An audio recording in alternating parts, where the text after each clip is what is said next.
എല്ലാ സിനിമ ആസ്വാദകർക്കും എല്ലാ സിനിമാ പ്രേമികൾക്കും മറ്റൊരു വീഡിയോയിലേക്ക് ഹാർദമായ സ്വാഗതം. അപ്പൊ ഓഗസ്റ്റ് 14 ഒരു മഹത്തായ സംഭവം നടക്കാൻ പോകുന്നുണ്ട്. എന്താണ് ആ കാര്യം എന്നറിയോ? രജനികാന്തിന്റെ കൂലി എന്ന് പറയുന്ന സിനിമ നമുക്ക് തിയേറ്ററിൽ കാണാൻ പറ്റുന്ന ദിവസമാണ് ഓഗസ്റ്റ് 14. രജനികാന്ത്, ലോകേഷ് കനകരാജ് എന്നിവരുടെ കോംബോയിൽ വരുന്ന ചിത്രമാണ് കൂലി. അപ്പൊ ആ കൂലിയുടെ ഒരു പ്രോമോ ടീസർ കഴിഞ്ഞ ദിവസം അണിയറ പ്രവർത്തകർ പുറത്തു വിട്ടിട്ടുണ്ടായിരുന്നു. ഏകദേശം 39 സെക്കൻഡ് ദൈർഘ്യമുള്ള ആ ടീസറിൽ രജനികാന്തിന്റെ വിവിധ മുഖഭാവങ്ങളാണ് അതിൽ കാണിച്ചു പോരുന്നത്.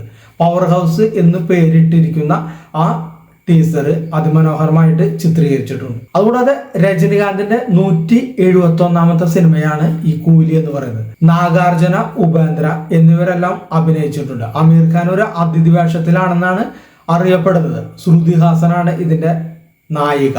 ആക്ഷൻ ഡ്രാമ വിഭാഗത്തിലാണ് ഈ ചിത്രം വരുന്നത്. ഒരു പീരീഡ് ഗാങ്സ്റ്റർ ആ രീതിയിലുള്ള ഒരു ആക്ഷൻ ഡ്രാമയാണ് ഈ ചിത്രം വിഭാവനം ചെയ്യുന്നത്. ഇന്ത്യയിലേക്ക് സിംഗപ്പൂർ, ദുബായ്, അമേരിക്ക അവിടെ നിന്നുള്ള ഒരു സ്വർണ്ണ കള്ളക്കടത്താണ് ഇതിലത്തെ ഒരു പ്രമേയമായിട്ട് വരുന്നത്, ഒരു കഥയായിട്ട് വരുന്നത്. സൺ പിക്ചേഴ്സിന്റെ ബാനറിൽ കലാനിധി മാരനാണ് ഈ ചിത്രം നിർമ്മിക്കുന്നത്. മറ്റൊരു കാര്യം കൂടിയുണ്ട്. 38 വർഷങ്ങൾക്ക് ശേഷം സത്യരാജും രജനികാന്തും ഒരുമിക്കുന്ന ഒരു ചിത്രം കൂടിയാണെന്നുള്ള ഒരു പ്രത്യേകത കൂടിയും ഇതിനുണ്ട്, ഈ ചിത്രത്തിനുണ്ട്. അതുകൂടാതെ ലിയോയ്ക്ക് ശേഷം ലോകേഷ് കനകരാജ് സംവിധാനം ചെയ്യുന്ന ചിത്രം കൂടിയാണ് കൂലി. അപ്പൊ നമുക്ക് ഓഗസ്റ്റ് 14 കണ്ടിട്ട് ബാക്കിയുള്ള കാര്യങ്ങൾ പറയാം, കൂലിയെ കുറിച്ചുള്ള ബാക്കിയുള്ള കാര്യങ്ങൾ.